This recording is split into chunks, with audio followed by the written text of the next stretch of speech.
राधे राधे। महाभारत काल की कई अहम घटनाओं का संबंध किसी न किसी श्राप से था। ऐसे बहुत से श्राप थे जिनका संदर्भ महाभारत काव्य में मिलता है। चलिए जानते हैं।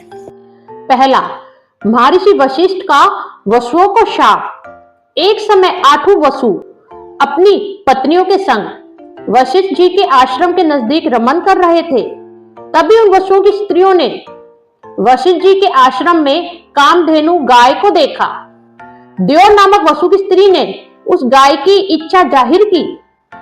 तभी द्योर ने अपने भाइयों के साथ मिलकर उस गाय का अपहरण कर लिया। यह जानकर मुनि वशिष्ठ बहुत कुपित हुए और उन्होंने सभी वसुओं को मानव योनि में जन्म लेने का शाप दे दिया। लेकिन उन्होंने 7 वसुओं को यह आश्वासन दिया कि उन्हें इस शाप से तत्काल मुक्ति मिल जाएगी, किंतु द्योर नामक वसु दीर्घ काल तक शाप से ग्रस्त रहेंगे। यही 8 वसु शांतनु एवं गंगा के संतान के रूप में उत्पन्न हुए। गंगा जी ने अपने 7 पुत्रों के जन्म होते ही उन्हें नदी में बहा दिया था। द्योर नामक 8वां वसु भीष्म के नाम से विख्यात हुए, जो दीर्घ काल तक जीवित रहे और सदा दुख भोगते रहे।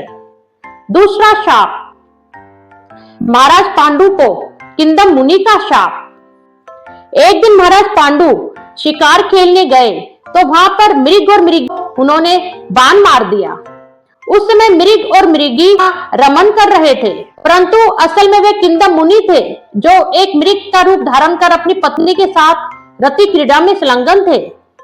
उन्होंने मरते मरते पांडु को शाप दिया कि पांडु की मृत्यु भी अपनी पत्नी के साथ समागम करने के दौरान होगी। इसी शाप के कारण पांडु की मृत्यु हुई थी और उनकी पत्नी मांद्री ने स्वयं मृत्यु का वरण किया था।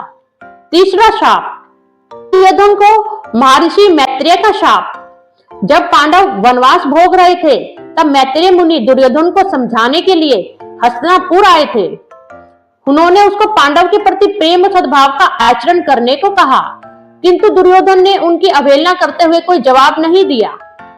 इससे मुनि क्रोधित हो उठे और उन्होंने दुर्योधन को शाप देते हुए कहा, यदि उसने पांडवों के साथ मेल मिलाप नहीं किया तब एक भीषण युद्ध होगा जिसमें भीमसेन दुर्योधन की जंघा को तोड़ डालेंगे।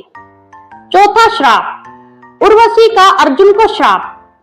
अर्जुन जब इंद्रलोक गए थे तब स्वर्ग में विचरने वाली अप्सरा उर्वशी उनके ऊपर मोहित हो गई थी।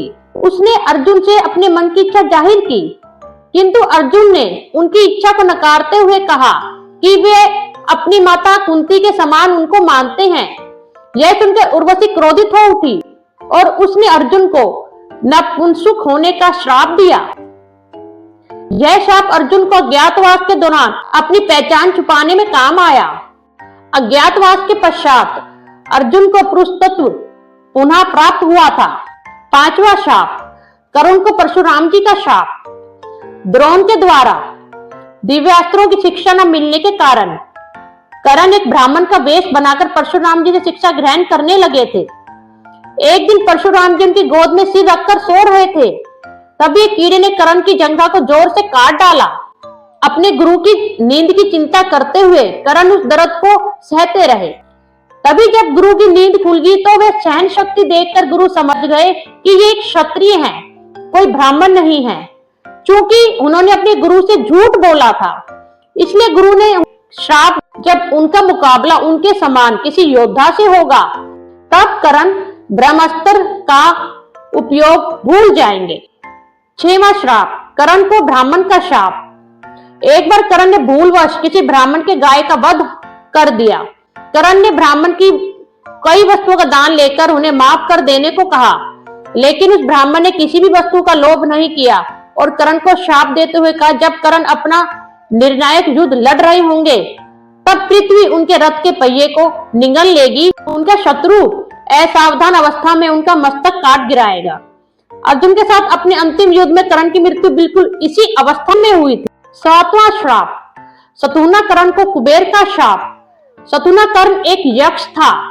चूंकि शिखंडी का जन्म एक स्त्री के रूप में हुआ था, वह इस यक्ष के पास उसका पुरुष तत्व लेने के लिए गई। उसने यक्ष के पुरुष तत्व के बदले उसे अपना शत्रुत्व दे दिया। दोनों ने यह निर्णय भी लिया कुछ समय के बाद अपने पूर्ण स्वरूप में वापस आ जाएंगे। इसके बाद शतरूपाकरण अपने महल चला गया। वहां यक्षराज कुबेर उससे मिलने के लिए आ रखे थे, किंतु उसमें स्त्री गुण होने के कारण वह लज्जा के मारे उनका अतिथि सत्कार ना कर सका। इससे कुपित होकर कुबेर ने यक्ष को शाप दे दिया। उन्होंने बोला कि यह यक्ष तब तक पुरुष तत्व प्राप्त नहीं कर सकेगा जब तक शिखंडी की मृत्यु ना हो जाए।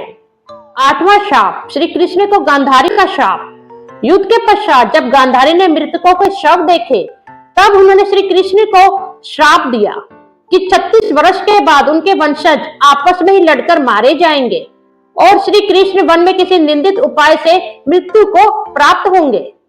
यदुवंश की विधवा स्त्रियों भी कौरवों की स्त्रियों की भांति ही विलाप करेंगी। 9वां शाप, युधिष्ठिर का समस्त स्त्री जाति को शाप। युद्ध के उपरांत जब कुंती ने कर्ण को रहस्य पांडवों के साथ साझा किया तब युधिष्ठिर शोक के मारे अत्यंत व्याकुल हो उठे। उन्होंने समस्त स्त्री को शाप देते हुए कहा कि आगे से कोई भी स्त्री अपने मन में गुप्त रहस्य नहीं छुपा सकेंगी। 10वां शाप, श्री कृष्ण का अश्वत्थामा को शाप। युद्ध के पश्चात अश्वत्थामा ने पांडवों के गर्भ पर ब्रह्मशिर नामक घातक अस्त्र का प्रयोग किया था, जिससे कुपित होकर श्री कृष्ण ने 3000 वर्षों तक एकांत में उन्हें भटकने का शाप दिया। श्री कृष्ण ने यह भी कहा उसके शरीर से लहू और पीत की दुर्गंध निकलती रहेगी और सदा रोग से ग्रस्त होकर वह पृथ्वी पर विचरण करेंगे।